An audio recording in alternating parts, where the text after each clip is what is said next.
Tem pessoas que às vezes, como tem pessoas assim, infelizmente, elas fazem as coisas, depois correm e pedem oração.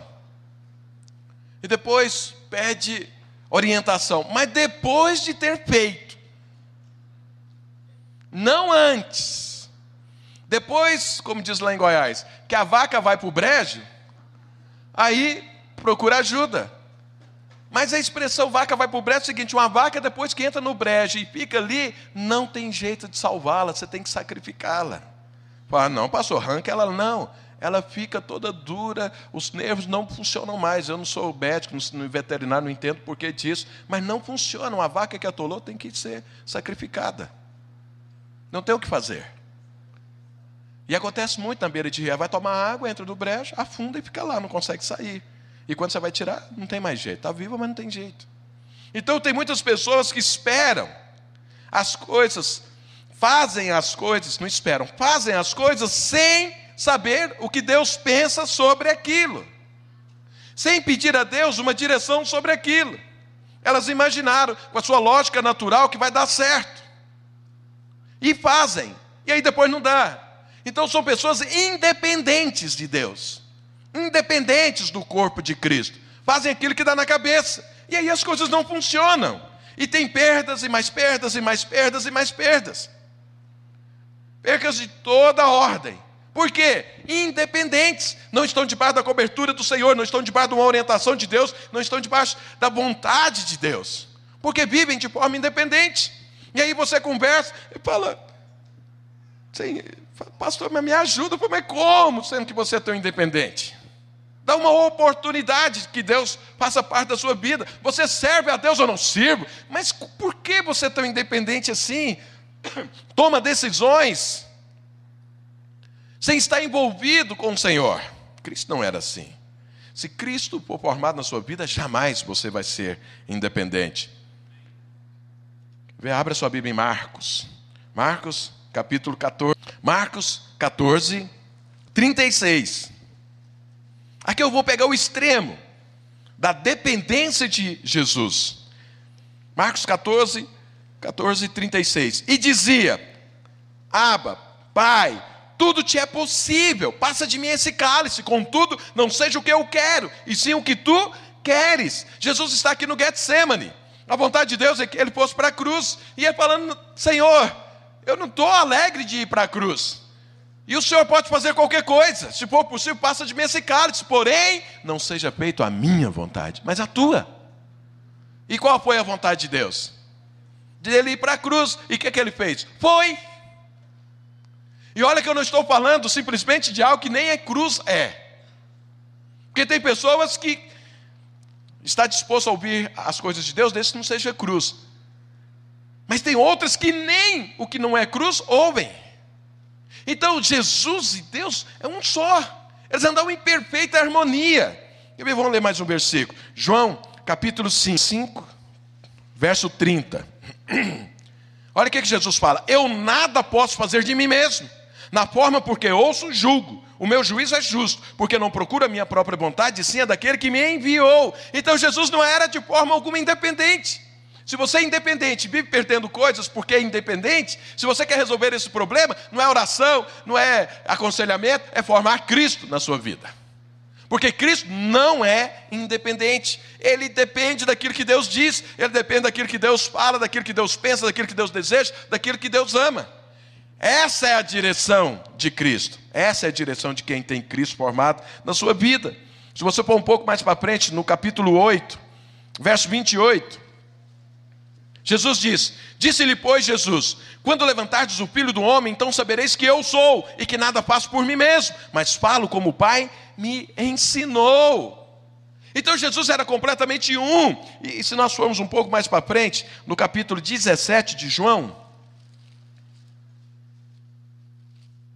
capítulo 17 de João, o verso 21 e 22, olha o que Jesus diz: a fim de que todos sejam um, e como és tu, ó Pai, em mim e eu em ti, também sejam eles em nós, para que o mundo creia que tu me enviaste. Eu lhes tenho transmitido a glória que me tens dado, para que sejam um como nós o somos.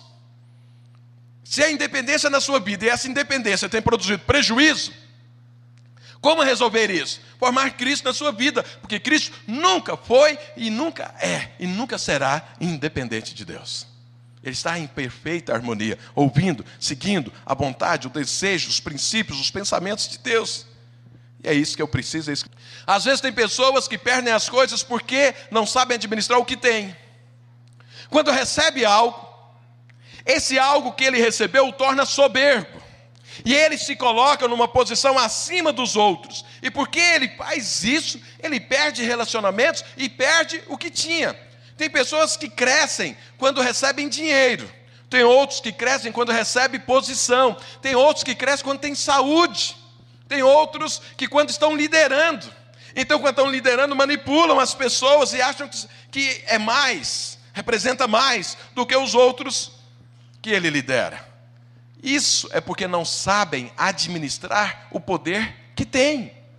Abraão Lincoln diz: você quer conhecer alguém? Ponha poder na mão dele. E aí você vai saber quem é essa pessoa.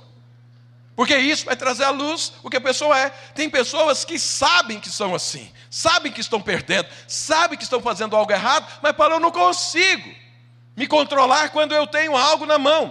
Eu conheço pessoas que não conseguem sair das drogas porque têm dinheiro. Não conseguem, quando tem dinheiro, ser santo. Não consegue ter um posicionamento santo. Então se envolve com coisas que não tem, que não poderia, que não deveria se envolver, porque agora tem poder, tem dinheiro na mão. Agora imagina Jesus, todo o poder do universo estava sobre ele. E Jesus era humilde. E não usava desse poder em benefício próprio. O diabo não conseguiu, irmãos, administrar isso, porque não tinha Cristo no seu coração. O poder que Deus deu para o diabo era tamanho que o corrompeu. Por que o corrompeu? Porque não tinha Cristo no seu coração. E quando o diabo foi tentar Jesus, uma das tentações foi o quê? Aliás, todas. Para que Jesus usasse o poder que tinha em benefício próprio. O diabo falou para Jesus: está com fome, Jesus? Você tem poder. Fala para essas pedras serem transformadas em pães, para que você se alimente. Era usar o poder em benefício próprio. Imagina se você tivesse esse poder. De olhar para a pedra e falar: vira um pão francês agora com um apresuntado, com sei lá, mortadela, misericórdia, mas um peru defumado, um queijo, sei lá, branco, agora. E aí a pedra virasse... Agora uma soda limonada geladinha. Se você tivesse isso, tivesse esse poder, tivesse com fome, você usaria isso ou não? Jesus não fez isso. O diabo incitou: você pode fazer isso.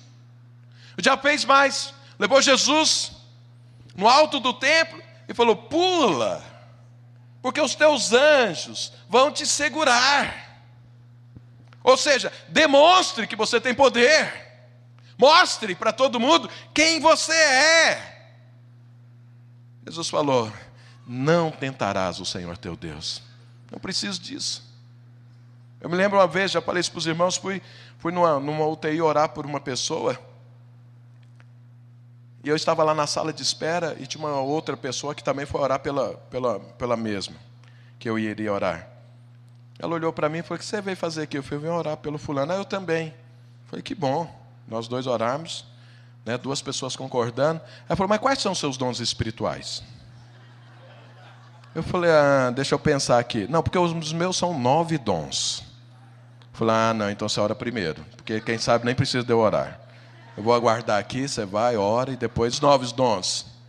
Mas me parece que está fazendo bem para as pessoas que estão recebendo, mas para ela não estava fazendo. Lá em Lucas 4, de 9 a 12, Jesus responde para o diabo. O diabo tentou que Jesus fizesse aquilo que ele fez, usar o poder em benefício próprio. Jesus falou: não.